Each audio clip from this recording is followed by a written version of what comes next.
Hello summoners and welcome back. Today we are going to be doing the first in a long-running series of tier list Q&A videos. On off weeks we are going to start doing this series where we will be answering your questions from the previous week's tier list video and all over social medias and taking your questions and giving you feedback. First up, let's take a look at some of the questions that we got on Instagram this week, talking about some similar topics. Most of these questions were very similar, saying, are the tier lists determined by win rate? Bird asked, how do you determine if a champion is S, A, or B in this meta? And Civ asked, what's the difference between optimal and good?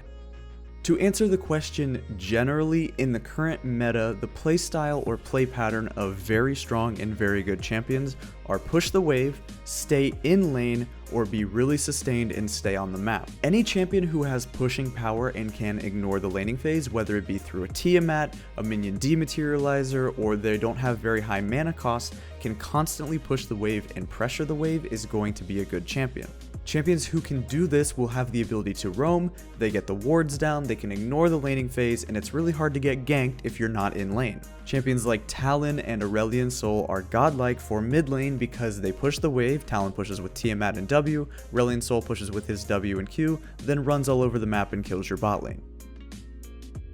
As far as the differences between the tiers, an S tier champion is something that is optimal because across most elos for climbing, this is going to be the best pick in class. This doesn't necessarily mean that it's going to be the best for you, but it's going to be the best for overall players, for players as a whole or in general. If you're a one trick on a champion and you see your champion in A tier, most of the time that means they are more than good enough to climb with. If you're a Riven one trick and Riven is an A tier, that means she is plenty good right now and you don't need to necessarily look at S tier champions. However, if you're auto-filled or you have no idea what you're supposed to be playing, or your champion is not on the list at all and you're struggling, then you can be looking at those S tier champions. But for the most part, an A tier champion is still great, and that's why we call them great. Lastly, are the tiers determined by win rate? Well, yes and no. Win rate is something that is a good starting factor, and it's a good place to start when looking at stats, but overall it doesn't necessarily determine champion power or placement. A good example of where win rate does matter is on easy or very difficult champions. If a very hard champion has close to a 50% win rate, between 48 and 50%, that means they're really good and they can make it on the list. However, if an easy champion has below a 50% win rate, that means they're probably going to be really bad. Lastly, something that we value a lot when it comes to being S tier or A tier is consistency, and consistency across many different patches. Sometimes due to variance or a low play rate, certain champions will go between a 51 to 55% win rate depending on the patch, even if they didn't receive any real changes. But something like Rengar Top makes its way onto our S tier because over the course of several different patches, the champion is consistently performing at a high level. If you would like more information on this, make sure you check out this video that we already made a couple weeks back discussing the tier lists and how they're made every single time. So if you want to know more information on this topic specifically, make sure you check it out. Alright, let's move on to some YouTube comments. Exil asked, when is Mobalytics coming for Garena? Well, this is a tricky one, but the best I can really say right now is soon, TM. We are working on it, we promise. We're working on bringing it to Garena. We're doing the best that we can. Unfortunately, overall, it's not a Riot-supported server, but we're going to do our best to bring it to you guys, so thank you for staying patient. Bizarro Good asked, where is Thresh? Even though he is a little difficult to play, he at least deserves B or A tier. Thresh is one of those champions that it's just hard to recommend for people to play. Whether he has a good win rate or not, it's just a hard champion in general. I think it's probably one of, if not the hardest supports to play. Unless he's just obscenely broken or synergizes with a rune or an item, overall a tier list for climbing shouldn't really recommend Thresh to play, much in the same way it wouldn't recommend Rise. However, if you are a Thresh main, don't fret. We still think Thresh is okay to climb with, especially if you have a duo partner, but more or less the champion just doesn't really make it on a tier list for climbing. When it comes to champion power, I agree with you that he probably is a B, maybe even A tier champion power, but he's just too hard to play. We also had a couple comments left this week about Talon. Avilio said, Talon is not average, he is hard. New Talons will fail in most situations. Sure, it's easy to one-shot, but adapting to different situations and choosing the best option in a fight is vigorously painful. Also, the use of his E is hard. And Daniel Bryant said, Talon is not OP and is very easy to counter, but no one wants to learn how to dodge his return W and to poke him out while he farms. Talon cannot one-shot you before level 6 unless he hits both parts of his W or their laner is terrible and just inted, letting Talon free farm a Duskblade or Youmuu's. This is one I'm just gonna have to disagree with you here. Talon is very good for solo queue.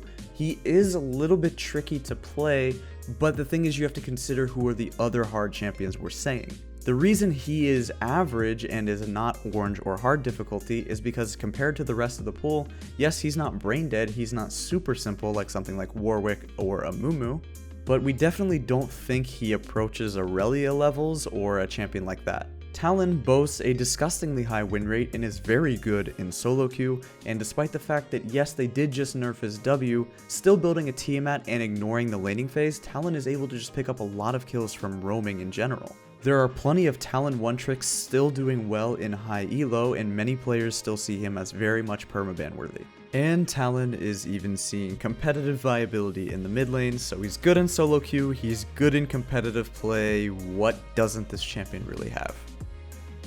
Lastly, from YouTube, we had a couple questions about Irelia mid as well. I hope I say this correctly. Ravindu Padmanath said, what happened to Irelia in this patch? I mean, I know she got nerfed, but not that much. And Selector of Souls wants to know, let's completely leave Irelia mid lane out of the tier list when she's at least A tier mid at the moment.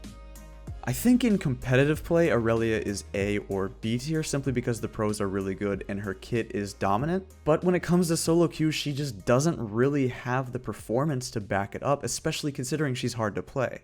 Irelia was nerfed, and it's probably harder than you think. Making her passive bonus AD instead of total AD is a massive nerf, as well as the Sterix Gauge and Trinity Force interaction. The only thing Irelia really has going for her is her mid-game spike on Trinity Force and Tiamat, but her late-game scaling is just not going to be there anymore. Irelia mid can still work, and it's her best role by far, much better than top or bot lane, but it's still not something we can recommend for people.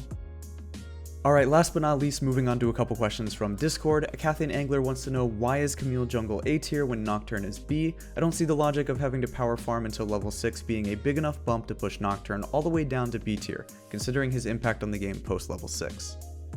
This is something I tend to agree with you here, and we were talking about this a lot. This was a hot topic of discussion during the making of the tier list. Remember that our tier list is predictive, and we did see Nocturne fall off quite a bit after he received some hotfix changes. And Camille Jungle definitely is still good. In the early game, level 2 and level 3 heavy ganking junglers are still disgusting, especially in solo queue. And the early game level 2, level 3 red buff ganks are still cheesy and very optimal. However, I agree with you, and this could be pretty interchangeable. It's very common, and I would say it's most likely that Camille is probably B tier and Nocturne is probably A tier. And finally, the last question, JLP5000 says, hey guys, on a scale of 1 to 100, how important and essential is this? Practice. Every time I went for help or find some way to get better, they always say practice. How essential is that? While I think they could have been just memeing or joking around, making fun of practice, I think if the person was serious, this is a great topic to finish off on. Practice is everything, and hard work and dedication towards what you want to learn is also everything. The old saying goes, it takes 10,000 hours to master something, and this is still applicable to League of Legends and video games. There are ways to do well in solo queue aside from skill, playing very impactful champions, overpowered champions, abusing the system, playing good roles, etc. But most of it is just going to come from player skill and you working to improve. One of the most important quotes in all of League of Legends comes from Master Yi, where he says, a true master is an eternal student. So just remember that. Remember that you could always practice and do better. Anyway, that's going to wrap it up for the Mobalytics tier list Q&A video. We're going to be doing this every off week on the tier list, so let us know in those tier list videos what you want to see, what questions you want answered, and we'll make sure to do it. Thank you so much for watching, and check out the product at mobalytics.gg.